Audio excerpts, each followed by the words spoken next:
Brother made my life hell. Later found out he got my wife pregnant and our son wasn't mine. Now he's crawling back after our parents disowned him and left me their $2 million inheritance. I have a younger brother Caleb who has absolutely despised me all my life. If you are wondering maybe it was out of jealousy, well you are wrong. I wasn't the favored child, he was, so he had nothing to feel jealous about. Let me give you some context. My mom has always pampered my younger brother. He was the golden child in our family. Mom would make his meals, do his laundry, and even ask me to assist with his school work. I was expected to help out just because he's family, but the same courtesy was never extended to me. I came to accept it, as I was quite independent.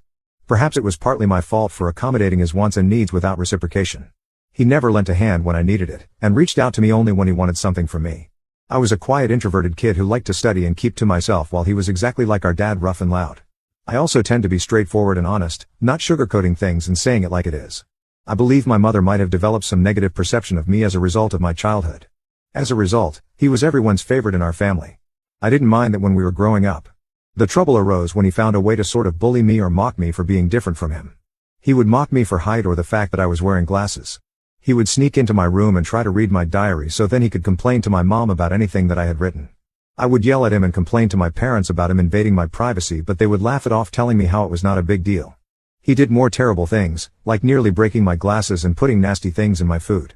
He had even once put little stones in my cereal, but luckily I found them before it could have hurt my teeth. I told my mom, but she brushed it off, saying this is how brothers bond. Every time we would fight, Caleb would insult me knowingly, focusing on all my insecurities. He and I went to the same school, so he was aware that I was being bullied by a couple of kids. He would show support to those kids instead of supporting me. He would join them in calling me names like the ugly loser or hairy monkey, and encouraging the bullies to physically harm me because, according to him, I was just a big failure. Another time we had a fight about something I can't remember, but it was probably something silly, and at the end of the fight he told me to kill myself.